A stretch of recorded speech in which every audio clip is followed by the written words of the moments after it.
Dan pemirsa, saat ini kita kembali ke Agung Karsena untuk mengetahui kondisi terkini dari lokasi banjir bandang di Kabupaten Garut, Jawa Barat.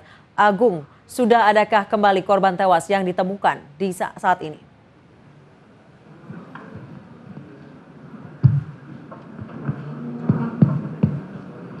Agung, silakan laporan Kami Anda. pantau dari posko yang ada di Rumah Sakit Umum. Ya, baik Anissa, dari informasi yang saya pantau hingga saat ini dari posko yang berada di Rumah Sakit Umum Daerah Dr. Slamet Garut, masih belum ada informasi terbaru terkait dengan jumlah korban tewas yang ditemukan dari bencana banjir bandang yang melanda kawasan wilayah Kabupaten Garut ini. Namun saya sekarang sudah bersama dengan salah satu kepala subbagian Humas dan Informasi dari Rumah Sakit Umum Daerah Dr. Slamet Garut yang akan memberikan informasi atau kejelasan terkait dengan kondisi malam atau dini hari tadi saat banjir terjadi hingga akhirnya pasien dievakuasi. Maksud saya pasien rawat inap. Langsung saja, selamat sore Pak Iwa Kartiwa. Pak Iwa, dari informasi yang ingin Anda sampaikan, bisakah Anda sampaikan terkait dengan kondisi rumah sakit saat ini? Ya, artinya dini hari tadi sempat terjadi banjir bandang yang cukup tinggi hingga membuat bangunan rumah sakit ini rusak seperti itu. Terima kasih Pak. Mungkin ada beberapa hal yang ingin saya sampaikan.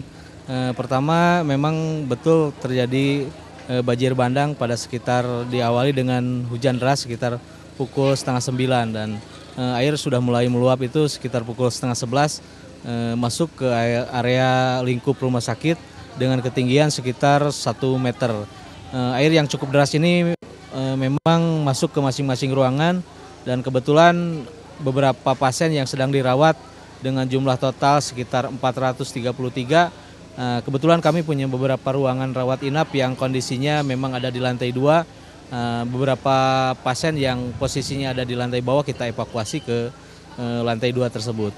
Namun memang karena keterbatasan ruang rawat yang posisinya ada di lantai 2, ya dengan berbagai kondisi dan keadaan mereka bisa dilayani dengan semaksimal mungkin. Memang akses yang pada beberapa hambatan mungkin pada saat kejadian mulai dari sumber air yang memang terputus, kemudian aliran listrik yang ke arah manajemen padam. Akan tetapi untuk beberapa unit layanan kebetulan kami punya genset yang memang tidak mempengaruhi pelayanan tersebut. Untuk Kalau mohon maaf saya potong, ini untuk jumlah pasien yang sudah Bapak sebutkan tadi, apakah semuanya masih ada di rumah sakit ini atau ada yang sudah dievakuasi ke rumah sakit lain?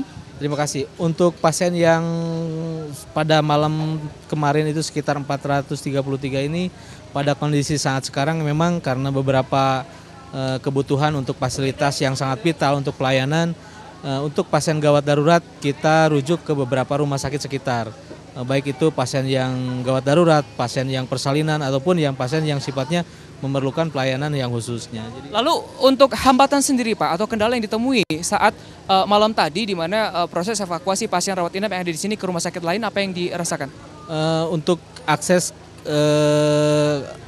evakuasi ke rumah sakit yang ada di sekitar rumah sakit di Kabupaten Garut ini memang dari sisi akses kemarin ya beberapa akses jalan yang keluar dari rumah sakit ini memang cukup sulit, banyak lumpur, kemudian ambulan pun memang kondisinya ya terseret arus, jadi tidak bisa beroperasional, sehingga baru kami lakukan evakuasi untuk beberapa pasien yang memerlukan pertolongan persalinan tadi pagi. Ya. Namun dari jumlah yang Bapak sebutkan tadi, adakah yang memang mengalami luka tambahan seperti itu akibat banjir yang terjadi? Untuk sementara tidak Pak, untuk sementara belum ada pasien-pasien yang istilahnya mendapatkan side effect dari bencana banjir ini. Baik, terakhir Pak, ini untuk pelayanan kalau saya lihat di sini memang masih dalam proses pembersihan bangunan. Untuk pelayanan sendiri akan kembali beroperasi kapan untuk rumah sakit ini? Untuk pelayanan untuk sementara mungkin kita masih fokus ke dalam pembenahan, sterilisasi beberapa ruangan dan alat-alat kami pun tidak berani untuk memberikan pelayanan kepada masyarakat dengan kondisi ruangan yang boleh dibilang terkontaminasi dengan beberapa sumber penyakit. Kemudian alat-alat pun belum terjamin dan banyak memang alat-alat yang boleh dibilang cukup rusak terendam oleh banjir tersebut. Ya. Terima kasih Pak Iwa Kartiwa atas informasi yang Anda sampaikan. Mudah-mudahan ini rumah sakit bisa cepat kembali bersih dan bisa melakukan pelayanan kembali bagi masyarakat yang membutuhkan. Ya, Anissa dan juga pemirsa, itu dia tadi perbincangan singkat saya bersama Pak Iwa Kartiwa selaku Kasubag Humas dan Informasi dari Rumah Sakit Umum Daerah Dr. Slamet Garut Kabupaten, maksud saya Dr. Slamet di Kabupaten Garut. Demikian informasi yang dapat kami laporkan sementara dari Kabupaten Garut. Kembali kepada Anda di studio, Anissa, silahkan.